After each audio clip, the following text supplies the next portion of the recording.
Good afternoon. My name is Tom Banchoff. I'm director of the Berkley Center for Religion, Peace, and World Affairs here at Georgetown University. And I'm happy to welcome you to our symposium on Evangelicals and Foreign Policy. The topic is important, controversial, and I think you'll agree, not sufficiently understood or studied. And I'm confident that we'll be able this afternoon to shed some light on it. Maybe we'll even see some sparks fly. The Berkley Center is at the heart of a university-wide effort here at Georgetown to make our campus a leading area, a leading arena for the study of religion and world affairs. It's an effort that builds on our Catholic and Jesuit identity, on our location here in Washington, D.C., on our academic strengths, and on our international reach.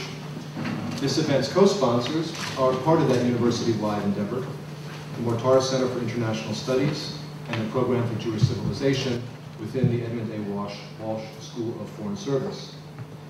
Carol Lancaster, director of Mortara, will be chairing our first panel on relief, development, and evangelical engagement. And Jacques Berliner-Blau, director of the Program for Jewish Civilization, will be chairing the second, more general panel on the topic American Foreign Policy and the Evangelical Moment. If you hear a lot of noise during our panel, it might have something to do with the send-off of the basketball team, which is taking place in about a half an hour.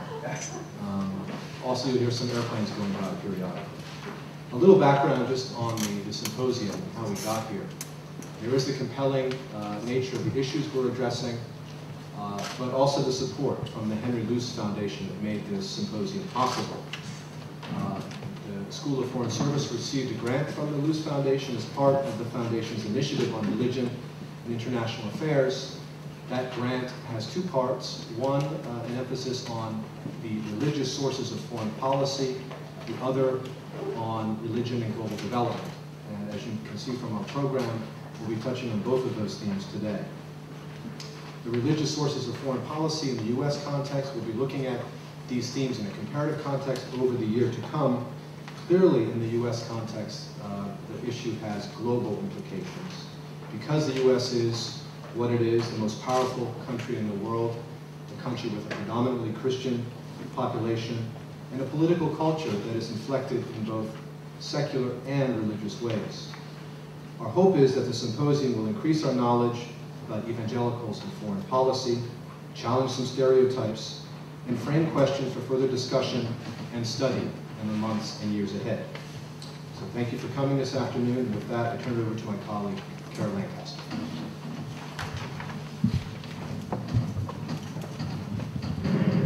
Thank you very much, Tom. Normally when I stand behind one of these podium, I should say podium, I guess if I were a Latin scholar, I like to stand on the Madeleine Albright box because we short people at Georgetown sort of share a problem, and that is not quite being able to see over the top of the podium. I don't have the box right now, so I'll just have to make this really fast. I'm very pleased to be here and be part of this event. I think it's an important and interesting one, and I'm especially pleased to have our three guests, our experts on the role of evangelicals and development.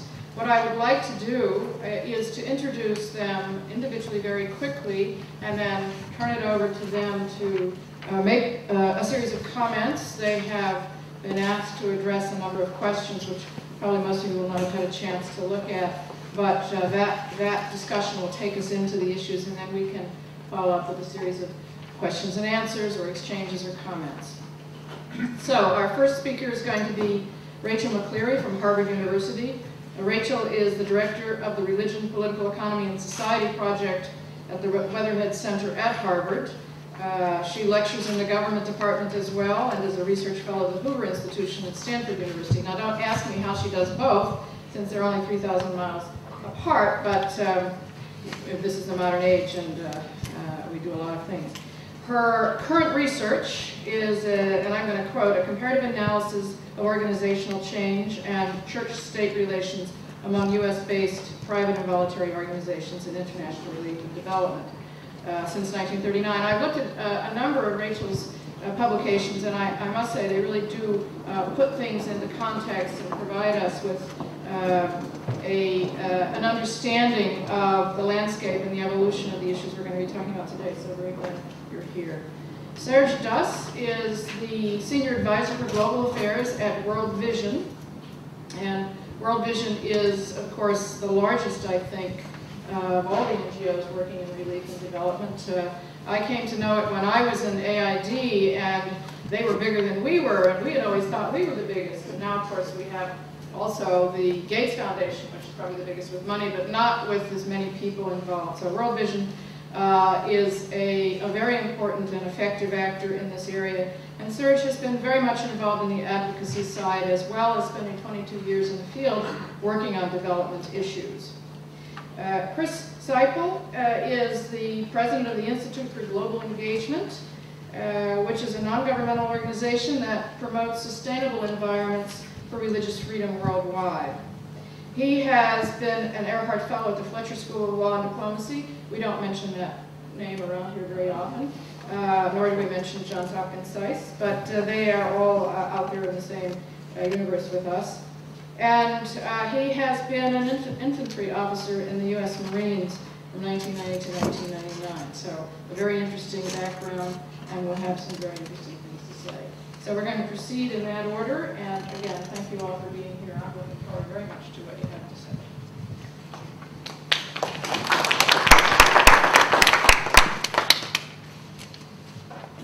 I want to thank Tom and Carol for inviting me here today to talk about my research on agencies and international relief and development.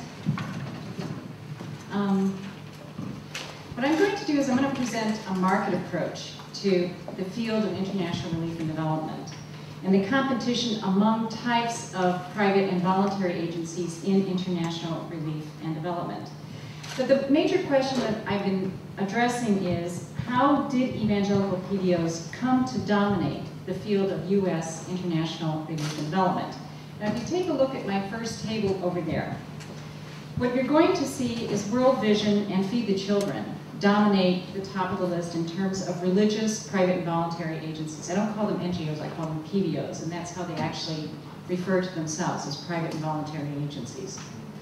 Now, I hope Serge doesn't get too upset there, but what I had to do in order to account for inflation across the years is what I did was I took the total revenue and divided it by the Consumer Price Index from 1983-84. I'm just trying to explain why it might look kind of low. It's not the actual revenue for the year.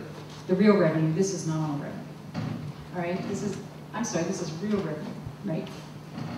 So what you're seeing there is actually the rise of what I call the independent evangelical PBO. There are three types of evangelical PBOs that I distinguish in my work.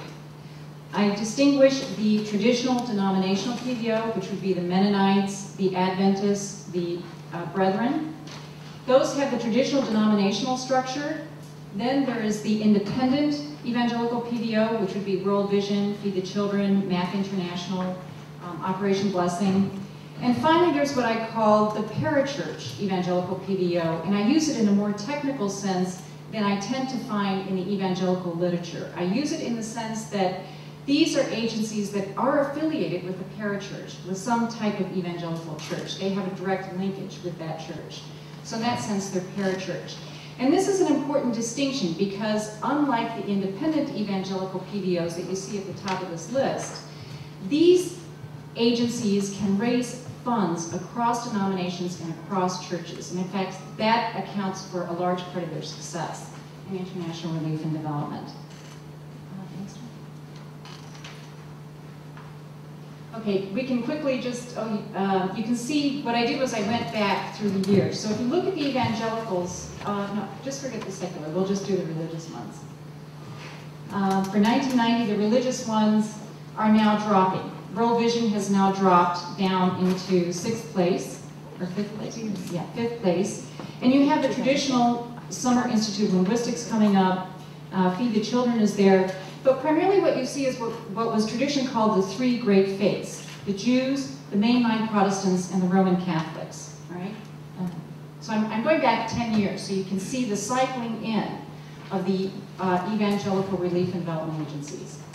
Here we are in 1980. Catholic Relief Services is at the top. We have the United Israel Appeal and the American Jewish Joint Distribution Committee. And this is one of the last years that Church World Service is in the top 10 of the religious PBOs. So it really goes with the trend that the mainline denominations are decreasing, the evangelicals are increasing, but also what's very surprising in my data is that the Jewish PBOs are dramatically decreasing. There's an X. They're decreasing, and the evangelicals are equally dramatically rising in international relief and development. The other trend that I'm asking you to note is within the evangelical subgroup, here are the Mennonites now. The traditional denominational evangelical groups are appearing in the top 10, but they've fallen out later on, or more contemporary. They're not there anymore. In 1960, there they are. The ADRA and the Mennonite are the two evangelical PBOs in the top 10. So there's been a cycling. It's in political theory, we have theories about elites. And we say that a field is open if you see a cycling in of different elites. Well, the field of international relief and development is open. And you do begin to see a cycling in of what I've been calling the independent and the parachurch agencies in international relief and development. Before I talk specifically, I have some slides on individual evangelical PBOs and looking at them in comparison to each other.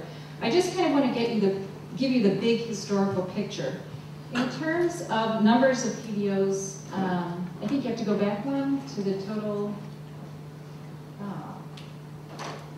Where's figure one? Okay, that's okay. There we go. All right, figure one. All right, I have a different figure. Okay, well, there we go. Okay. In terms of the total numbers of PBOs. So you get a sense of the field in its entirety. When this field really started in the United States in 1939, there were 240 PBOs registered. This is the beginning of World War II. In 1941, there were 424. By 2004, there are 510 registered PBOs. Now, some of you may be asking the question, why is she talking about those registered with the federal government? This is the only mechanism that we have to capture the PBOs. There's no way to capture the universe of PBOs unless there's some type of consistent reporting. And the IRS has not maintained consistent reporting. In fact, they destroyed the records, so it's very hard to get anything past 1990. So this is really the only way that we've been able to capture the cycling in and out and what this field looks like.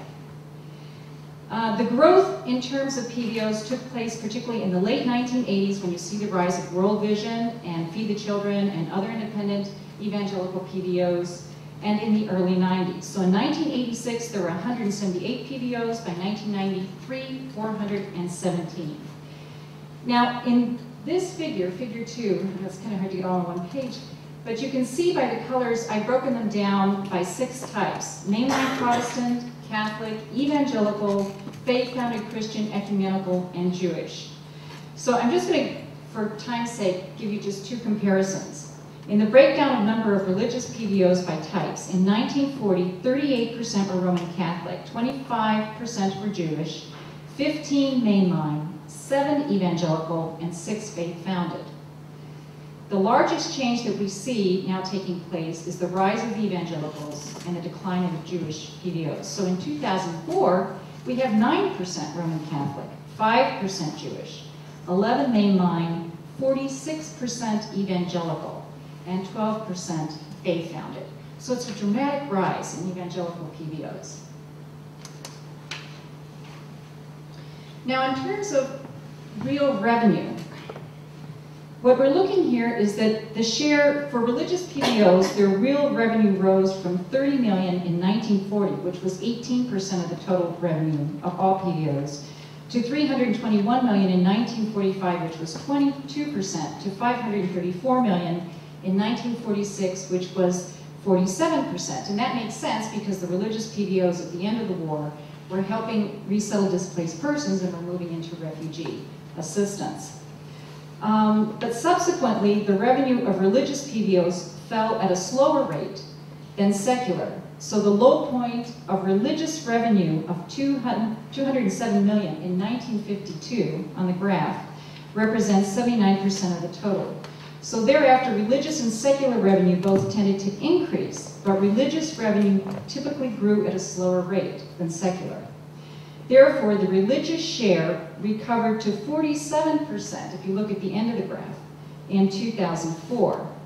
Now, what's really interesting is that since religious PBOs in 2004 were only 33% of the number, their size in terms of revenue of the typical religious PBO was larger than the typical secular PBO. So one moral, which I'm going to add on when I get to the evangelicals, is that we can safely say that religious PBOs are more successful at raising funds and garnering funds than secular PBOs. Okay, here I've broken, in figure 4, I've broken them up into 8 categories. Mainline Protestant, and you figure 4.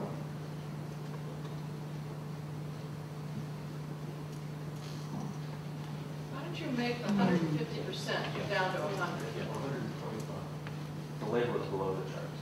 Let's see. I think that's figure 5. That's figure 5. I need figure 4. It's above, I think.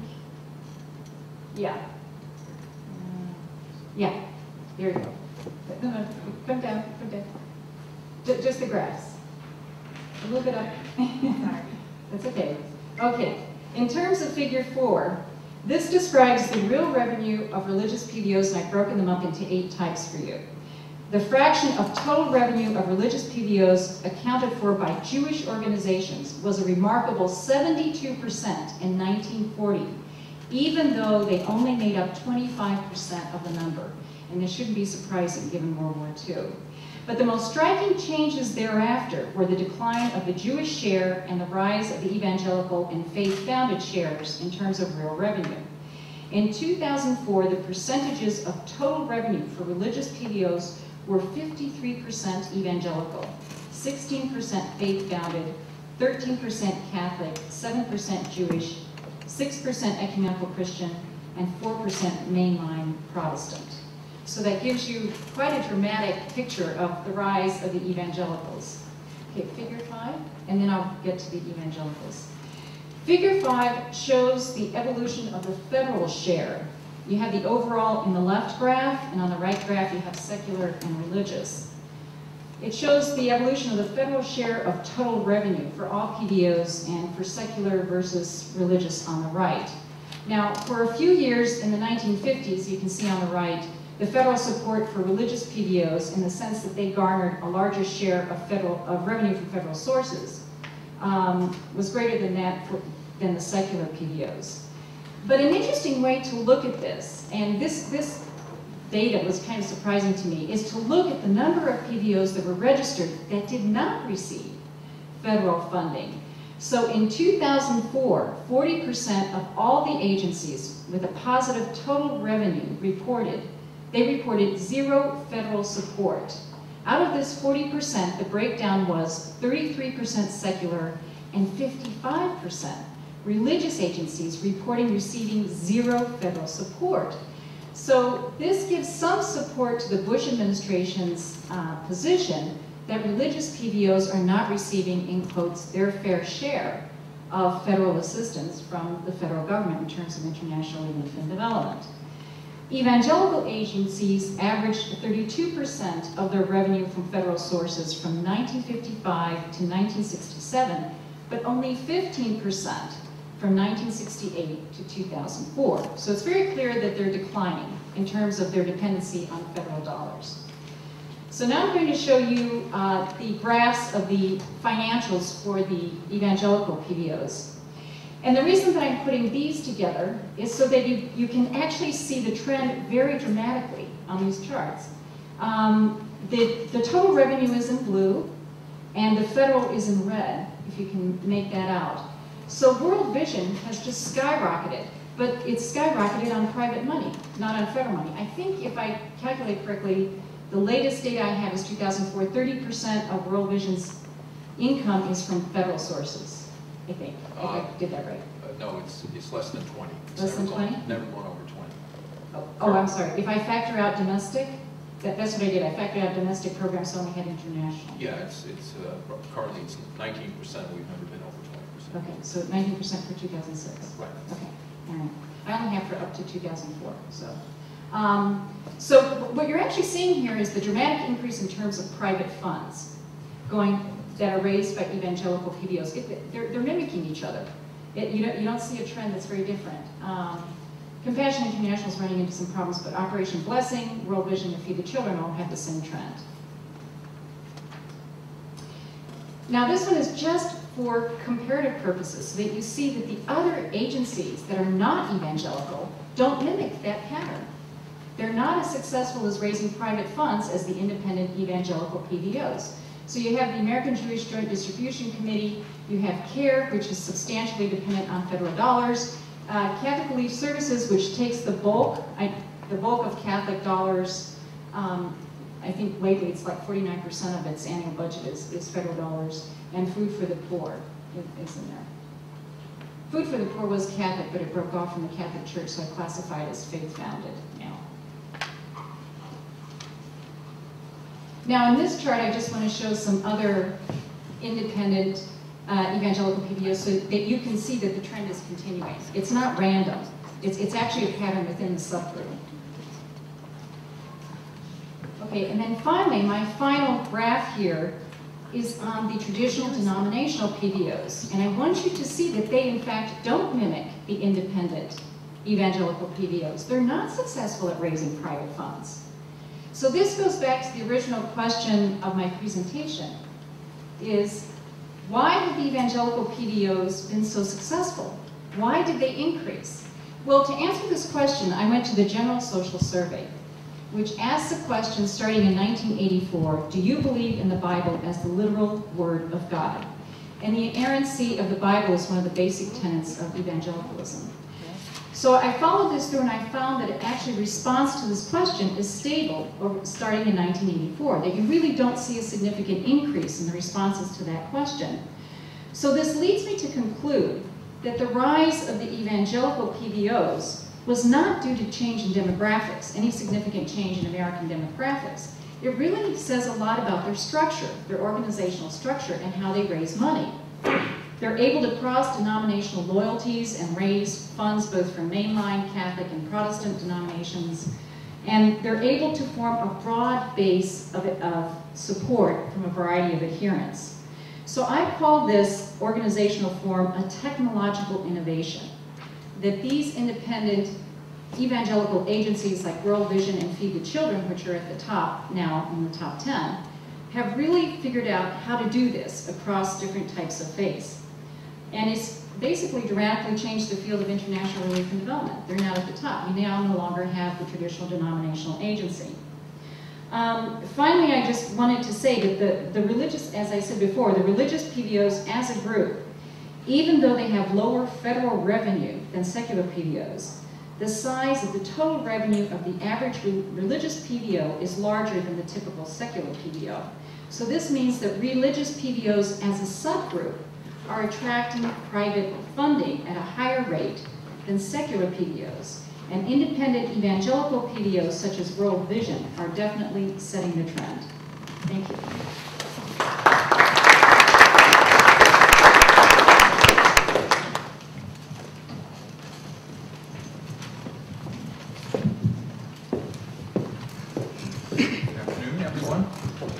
are truly indebted to Rachel for all of the research that she's been doing and continues to do, because as practitioners, we just don't have the quality of individuals and the time and resources to focus on research. Plus, our donors will give us some money for a lot of things, but they won't give it to us for doing research. So we are really grateful to Rachel and her colleagues for doing this very, very important work. Before I begin, let me just say a word about World Vision. When World Vision was founded 56 years ago, we were certainly founded by an evangelical, and our employees were most certainly evangelicals. We have continued to be largely seen as an evangelical organization, particularly in the United States. But in these 56 years, we have expanded to where we have 23,000 employees around the world. We have fundraising offices and program offices in 18 northern countries.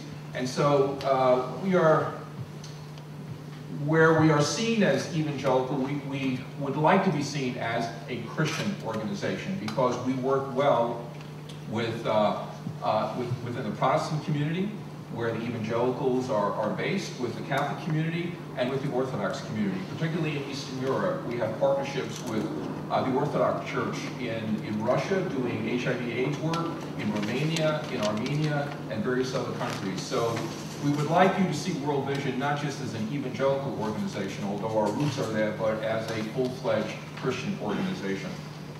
My comments will be made around three basic themes, and the first is answering the question, to what degree have evangelical engagement around development agendas increased over the last decade, and how do we account for these increases? Well, as Rachel has demonstrated, giving to evangelical organizations has increased significantly. For instance, in 2006, income for World Vision, both federal and private, was $950 million. You combine that with our partners in the developed world, in World Vision Canada, Australia, 6 countries in Europe and in Asia, and our income for 2006 approached $2 billion. And this increase in other evangelical organizations has been similar. For instance, Samaritan's Purse's budget has increased over the last 10 years, also doubled or tripled. Food for the Hungry, Compassion International have also seen significant increases. And why? Well, I think the data, the research has shown, in fact, there's a book that just came out by a fellow by the name of Brooks, which looked at charitable giving, and has found that the more conservative Christians give the most. And among conservative Christians, the lower the income, the greater percentage of their income they give to organizations. And evangelical organizations have been the beneficiaries, not only operational organizations like World Vision and MAP and World Concern, but churches and other affiliated entities. Most of us look back on the rise in giving and the movement from just doing relief to begin looking at long-term development back to the mid-1980s during the horrific Ethiopia famine. And that's when an increase across the board was seen in the NGO community, or the international NGOs. But even as giving started to go down after the 2 or 3 years after the crisis, giving continued to steadily increase among evangelical organizations. And as our own messaging went out, why it was important to move beyond just international relief and humanitarian assistance through our own educational material and people speaking at churches and making appeals to individual donors, large, medium, and small, the message of development was central to what we were communicating to our audiences. One of the ways that we continue to increase the agenda for development was, in addition to providing material to evangelicals around the country, was taking individuals overseas. Looking back, I would say that that was significant in taking particularly major donors, influential pastors of very large churches overseas, and allowing them to see the world for themselves. There's another significant occurrence within the broader evangelical community that helped energize the development agendas for NGOs, particularly within the last 10 years. The American evangelical community as a whole in the mid-1990s woke up to human rights. In the mid-90s, particularly focused on persecution of Christians around the world, and then later moving on to other human rights issues, currently focused on Darfur, Southern Sudan, slavery, trafficking, sex trafficking of girls and women. That increased the awareness of the evangelical community about the world, and giving increase to these groups, and then also increase to operational NGOs like World Vision and the rest. In terms of the issues and priorities that operational NGOs bring to global development policy, and how do we arrive at them? Whereas most of the NGOs are involved in international assistance for humanitarian aid and disaster relief, relatively few of this number are engaged in development, more specifically in development policy. First of all, if you're to be involved in development policy vis-a-vis the U.S. government and its agencies, you must have an office in Washington, D.C. It certainly makes it a lot easier. World Vision didn't open an office in Washington until 1984, 1985. And very few other evangelical NGOs have offices in Washington. So it's very, very difficult to have that ongoing engagement in policy discussions with other organizations, and particularly with bureaus at the State Department or USAID and other international institutions if you're not here in Washington, D.C. I will say that one of the activities that has really, for those NGOs like World Vision, Christian Reform, World Relief Committee, and others that were mentioned in the graph, that has really spurred us forward into engaging on development issues has been public sector funding. By receiving government grants, particularly for development programs, it has brought us to the policy table to discuss with our secular partners, particularly with our government partners, how are we doing development, what's working, what's not working. And I would say, if anything, accepting government funding, coming to the table and having this discussion has increased our awareness and participation in development policy. Evangelical NGOs find common ground, not so much with other evangelical NGOs on development policy and engagement, but with the community of all NGOs that are members of our trade association, which is called Interaction. Interaction has a membership of about 160 international NGOs. These are the primary, the most credible of all international NGOs in the U.S. Now, we have our own association called the Association of Evangelical Relief and Development Organizations. About 50 members, from World Vision, the largest, on down to numerous organizations whose budgets are less than $1 million a year. Of the ERDO membership of about 50, perhaps 12 or 13 belong to the Interaction community. And it's around and within the Interaction community that the major evangelical NGOs, the Adventist, World Vision, World Relief, World Concern, and several others, engage on policy issues and also on advocacy. Probably the greatest recent success of evangelical organizations working together on development policy and in advocacy has been around the President's PEPFAR, the President's Emergency Plan for AIDS and Africa, and mobilizing support, first public awareness and support among its very large constituencies around the country that this is an issue that evangelicals need to be engaged in and need to contribute to their organizations, whichever they are, for programs that are combating AIDS and doing prevention education. In 2000, World Vision did a very extensive survey around the country with evangelical audiences to gauge how did evangelical audiences look at AIDS, and what kind of support were they prepared to give to organizations that were engaged in these programs. Well, the result was about 4% of those who responded said, we would give to an organization that is doing AIDS programs, particularly in Africa. This was a bucket of ice water thrown at us, and we realized that if we are going to mobilize evangelicals, they need to be made aware, they need to be informed, they need to be educated.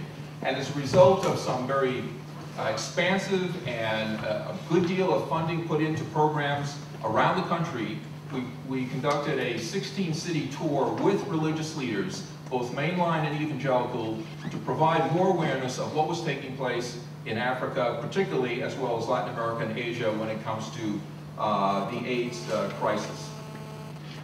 And in terms of advocacy, evangelical organizations back in '93, when this landmark legislation was passed and funding was made available, were very, very much engaged in helping legislation be passed and finally was signed by the President.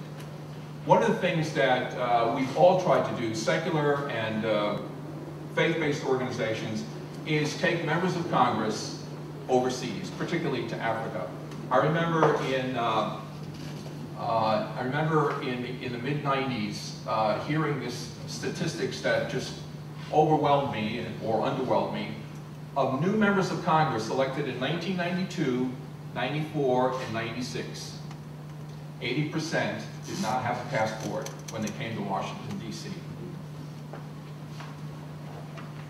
Can you believe it? I couldn't believe it either.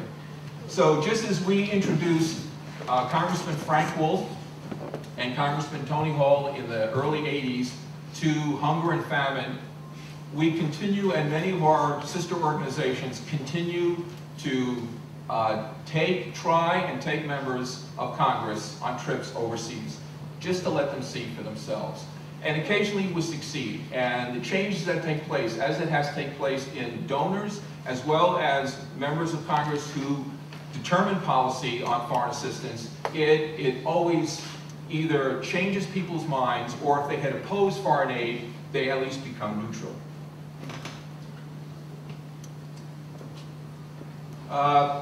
In terms of advocacy coordination, I would say that the advocacy that is done by the relatively few and the larger evangelical organizations is not so much done among themselves, but done with the larger NGO community through our membership and interaction. As I mentioned earlier, the increased awareness about human rights crises around the world has energized a variety of other evangelical Christian groups to become involved in advocacy and lobbying. And if you stick around for the next session, I think you'll hear a little bit about that. And these other organizations include the Washington office of the National Association of Evangelicals, the Southern Baptist Convention, and various other groups. But let me just make a distinction between operational NGOs who are evangelical and advocacy organizations that are not, evangelical organizations that are not operational. Because we have programs on the ground, because we have people on the ground in countries like Sudan, and within Sudan and Darfur, and in Congo, and various other hotspots around the world, what we say publicly, we have to be very careful. We have to be very circumspect about what we say and what we write, because it is heard and read by individuals in governments where we are located. And at times we come to cases where the oppression and the blockage of humanitarian aid has become so great that we have spoken out publicly. But whereas our human rights colleagues, both in the secular community as well in the evangelical community, are free and we encourage them to speak out, we most often will work behind the scenes and provide information to the advocacy organizations because of the danger that is made to our assets on the ground. Now in Darfur, the crisis, the humanitarian crisis, has gotten to such a point that even operational NGOs are beginning to speak out in the public to say something needs to be done. And we know that we might be kicked out because of this public outcry, but we feel it's important enough that we speak out publicly. There are times that we differ between the advocacy organizations and the operational organizations, and I'll give you one example and I'll close with this. Back in the late 90s, many of our evangelical colleagues who did only advocacy, like the NAE, Southern Baptists, and others, were calling on the administration to provide non-lethal aid to Southern Sudanese rebels. And their idea was that if the Southern Sudanese rebels had more resources, that they could actually invade Khartoum and topple the Khartoum government. The NGOs, evangelical and others, said if aid is given to the rebels in the south, it will increase the fighting, more people will die, and more people will suffer. And even though the Clinton administration was given the authority by Congress to provide aid to rebels in the south, they chose not to, for I think the reasons that we had publicized. So whereas we can benefit as operational NGOs from our advocacy brothers and sisters who have a voice and who speak about human rights crises, we take advantage of that sometimes, we provide information for them, but there are times that we also have differences just because of how we operate. But the good thing overall is that there have become many more evangelicals who become engaged and aware of what's taking place around the world, and this has increased knowledge and awareness of the operational organizations like World Vision and others, and has resulted in increased funding to do more work, particularly in development around the world.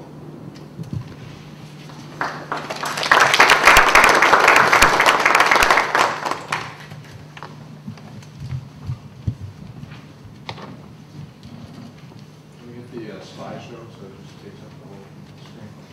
Good afternoon, how are you? Thanks for coming out tonight, this afternoon. Thank you to Tom and the Berkley Center for having us and taking part in this important conversation. It's an important conversation. I think that the issue of religion and international affairs is the most important topic we'll address in the next 20 years. And if we don't find a way to address it, and if we don't find a way for faith communities to take responsibility for the positive and negative things that are taking place within their faith communities, then we're not going to get anywhere anytime soon. And in fact, it's a tough thing to do, isn't it? You've been taught not to talk about two things since you were kids in polite company, assuming you keep polite company. And what is that? Religion and politics. The problem is our national security exists at an intersection. And so you better find a way to talk about it. And there has to be a way to have this conversation. So I'm very grateful to the Berkley Center for fostering this. I hope this is the first of many things that they will do in this line. What I'm going to do in my time is I want to broaden out the discussion a little bit, anticipating the next panel, talk about terms of reference. What does it mean to be an evangelical? I think that's an important topic. It has almost become meaningless these days. We think they played a role in the election of 2004, and they're involved in aid and development and those kinds of things. And talk about what it means for a worldview in terms of how an evangelical engages our present day. I will talk about development at the end and how we relate to it as a religious freedom organization. And you should also know that I'm not unfamiliar with the topic. My dad was president of World Vision during many of those vertical curves of fundraising from the late 80s to the late 90s. I was in southern Sudan in the late 90s, in Tonj and Yambio, and when all those issues were going on with SPLA. And I've written a book about how NGOs relate to the military during humanitarian interventions. All of those are critical topics, but what I'd like to do is bring it out just a little bit, and I want to start that by talking about who we are as an NGO, because it speaks to many of the issues that have been discussed thus far. We are the Institute for Global Engagement. We work for sustainable environments for religious freedom worldwide, which is to say we try to work within the context of the culture and the rule of law, going in through the front door such that any people, anywhere, have the right to choose or not choose faith freely.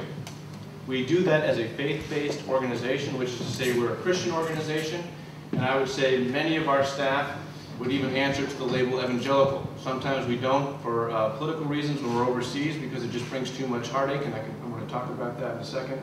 And sometimes we don't because it's heartfelt. There's a great debate going on in the evangelical community. And just as a personal example, my wife won't use the term anymore. I'm still hanging on to it a little bit.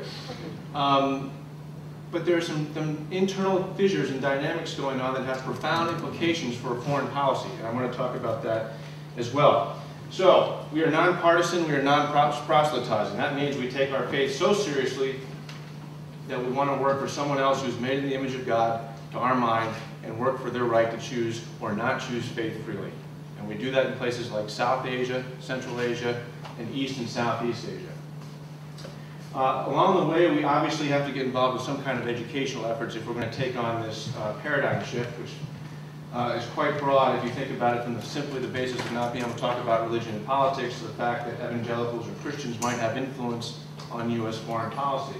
The first thing that we feel called to as Christians is to provide a challenge and to equip our own community with ways that they can participate globally in such a fashion that they are part of the solution and not contributing to the problem.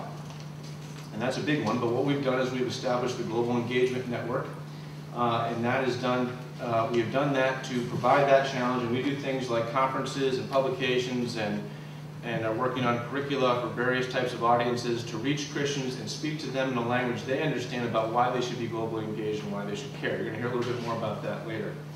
Importantly, we are having a conference, there's still space left, it's in September, on Christians in international affairs. And Madeline Albright, Georgetown's own, is going to be one of our keynotes at that. And if you're particularly interested in this discussion of the panel, we're going to have a Republican administrator of USAID, Andrew Natsios, paired with a Democratic administrator of USAID, Brady Anderson. And they're going to have a conversation and talk about these issues from a perspective of faith and how it integrates into their vocation and the work that they do. We also have a thing called the Council on Faith International Affairs. We originally founded this because of my Fletcher experience, if I can use that word one more time.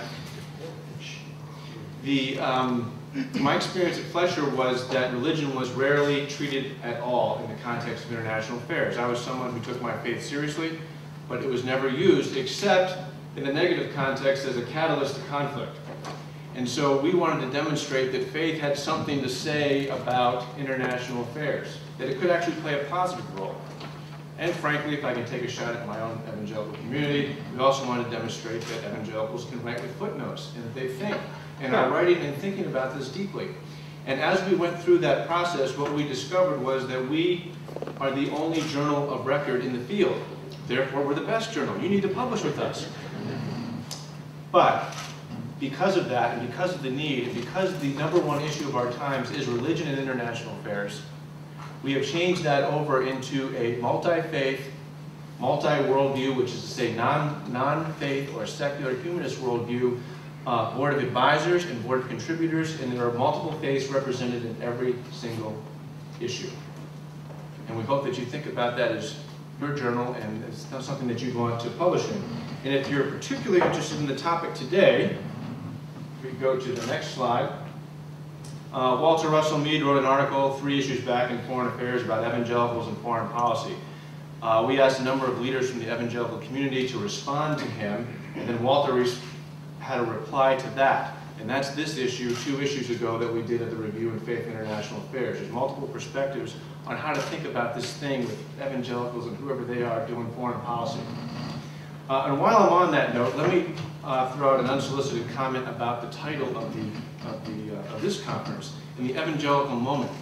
I'm about halfway through the book, Michael Oren's book about American engagement in the Middle East. I don't know if anybody has seen this or heard about it. Faith, Fantasy, and Power, American Engagement, 1776 to present day. If you read that at all, it's very clear that evangelical missionaries were at the forefront of the restoration movement of Israel and at the forefront of essentially establishing our missions and councils, Council General and all those types of things around the Middle East. It's absolutely fascinating. I wasn't even aware of it. So this might not so much be might not be a moment, but a recurring motif according to the present context. And that's something else that I think deserves further analysis. Okay, here's the world according to Seiple, and I want to present this as from a scholar practitioner perspective before I introduce how an evangelical might think about this. And although I just got my PhD from Fletcher, I'm speaking about this primarily as a practitioner who goes to distant and remote places, especially in the last year, and trying to operationalize religious freedom in a way that's sustainable, which is in a way that is reflective of the intersection of the local culture and rule of law. When I say remote places, I'm talking the Pak-Afghanistan border in the town of Bannu, right on the tribal areas. I'm talking about Ingushetia, right just north of Chechnya. I'm talking about northwest Vietnam. I'm talking about Xinjiang. All places in the last 12 months that we've been to because we're finding ways to be relevant, mostly with non-religious partners, which I will conclude with. There are 3 characteristics to this slide. First is you have all those issues on the right. And their one common denominator is that no single entity, state or non-state, can solve them. Not even the mighty Department of Defense.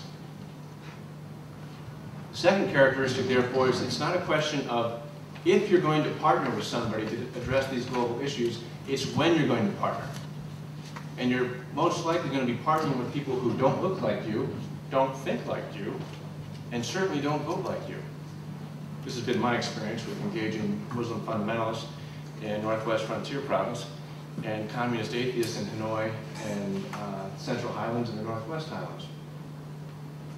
As you engage, you're going to be on a field where there will be lots of players, and that's what that Venn diagram represents. And you will engage across a continuum from collaboration, which is sort of tactical, naked self-interest, to coordination, where there's a growing relationship, it's institutionalized, et cetera, et cetera.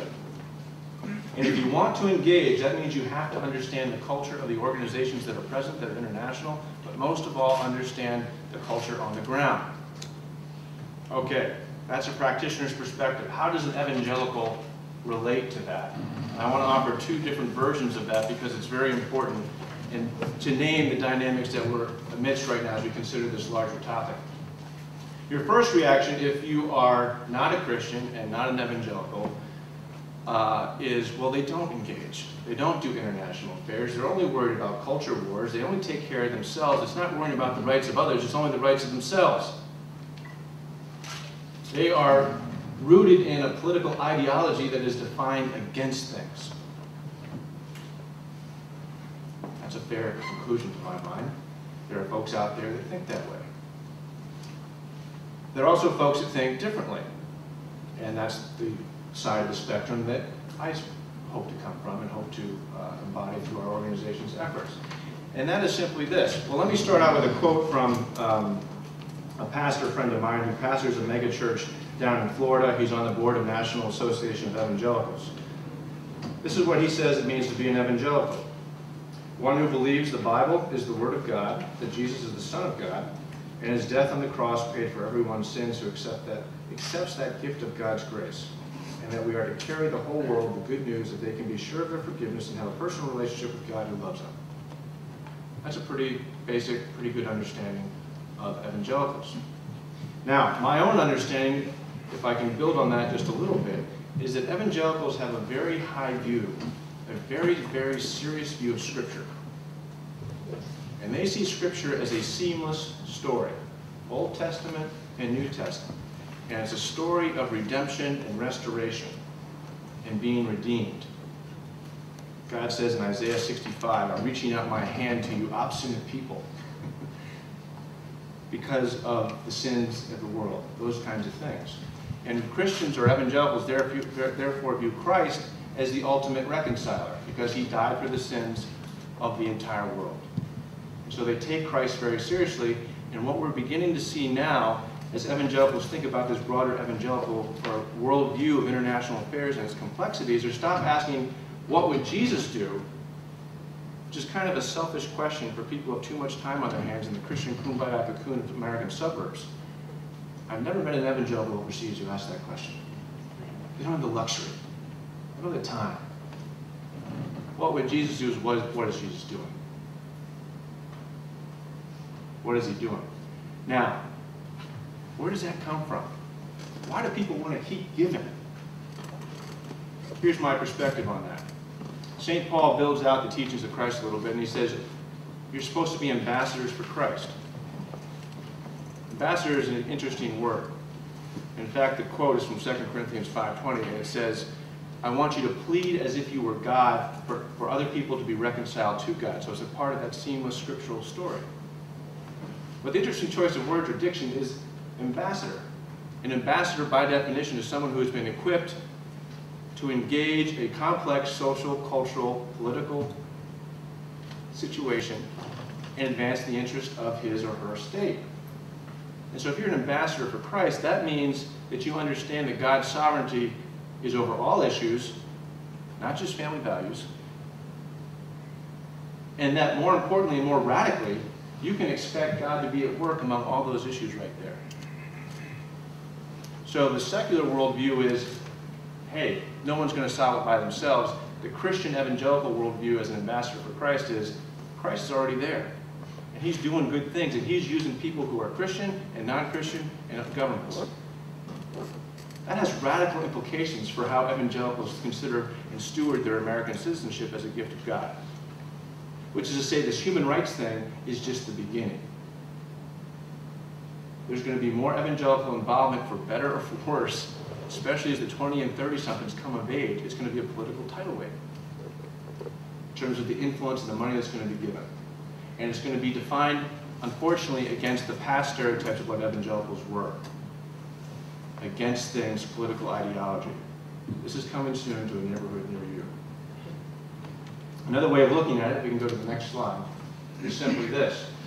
We are of the Westphalian era, still. Like some folks like to say, we're post-Westphalian.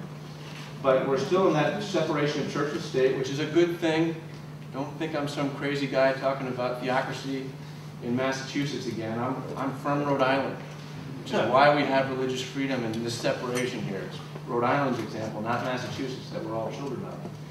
And we put government at the middle, and there's a separation of church and state. And what happens is we get a whole bunch of secular fundamentalists, if I can be glib for a second, who worship at the Wailing Wall of church-state separation to the detriment of our national security, because we can't talk about religion and politics. The other worldview is the Christian worldview, or the evangelical worldview, that puts God at the center, and that's the lens through which we see all the other issues. For a separate conversation, another panel, that's how a Muslim sees the world. It's no accident that we are totally miscommunicating with the Muslim world right now, because we're communicating from the left side and not from the right side. Last slide. What does this mean then? I think no matter what issue is taking place or that you're discussing or whatever the panel is on, it takes place against this backdrop.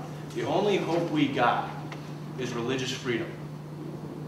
It's Roger Williams fleeing in the winter of 1635 and, heaven forbid, paying the Indians for land and then saying, Jews, you can set up a synagogue, Quakers, you can do your own thing, and oh, by the way, I'm tired of being a Baptist, I'm just going to be my own tradition. That's the beauty of the American experience. And what it is, it's to say it's pluralistic, not secular. You say secular overseas, a Muslim here is godless. Pluralistic means that there's a space to talk about God in an even-handed way. And for the Christians and the people of the Abrahamic tradition, there has to be a place for respect. Respecting the other. In fact, if I'm a Christian, my identity is rooted in the other. My love for that neighbor. And again, if you take it from that angle, that gets past the political divisiveness of the old evangelical stereotypes are very much alive and moves us into a different era. We connect religious freedom to development in Pakistan by working on educational issues. In the University of Banu, the only university in the region where there's 26% literacy, where 40% live below the poverty line. We're the only NGO in that part of the world. It's just not safe. We do the same thing in Northwest Frontier Province, where we're getting church-based development to work with local communities to do relief, to do development for the Hmong and all the other ethnic minorities who are 3 times sinners. They're ethnic minority, they converted to a foreign religion, and they fought with the U.S. This is the last of the last, the least of the least kind of thing. Now, I go to the last slide without being too corny and too sappy. Why is all this important? Let me give you a 2-month-old reason.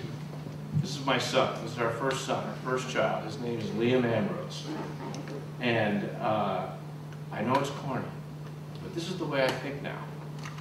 And when he comes and hopefully has the opportunity to go to a school like Georgetown, what is he going to be dealing with? We're in a multi-generational fight, and I don't care what your politics are in terms of understanding religion and international affairs. We have hit rock bottom and we're going to dig. We've got to find a way to stop digging, acknowledge deep and authentic differences, and base our commonality on the respect that is found in all the traditions in the Universal Declaration of Human Rights and all those kinds of things. Otherwise, we're in big trouble. Thanks.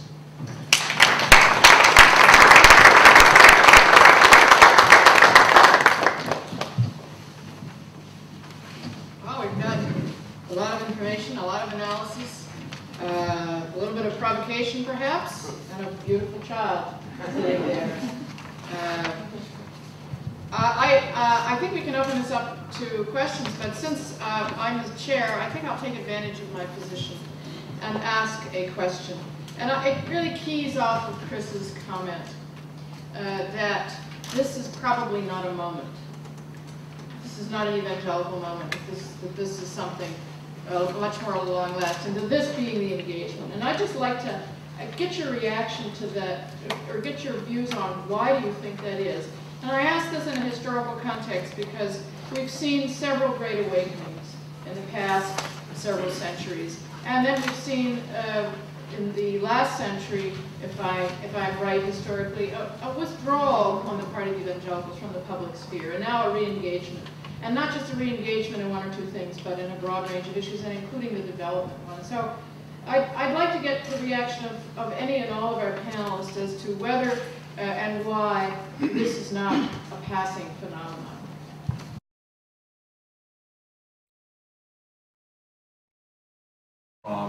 at that time, what would be considered the evangelical community.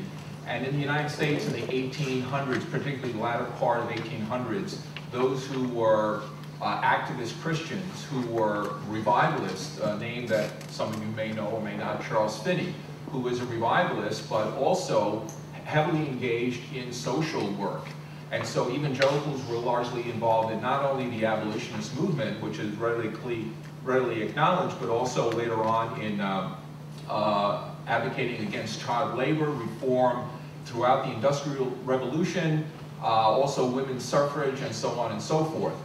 There was an event that took place, and in answer to your question, Carol, we, as all other movements, go in cycles. And what happened in the early part of the 20th century was a split between what is known the liberals and the fundamentalists.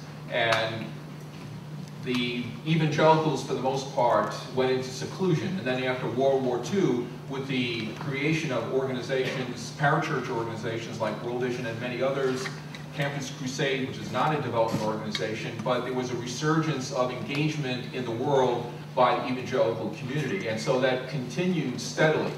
And then in the 1990s, there was a discovery that there are other crises in the world that evangelicals ought to be involved in, particularly religious persecution was the first, which expanded to many others.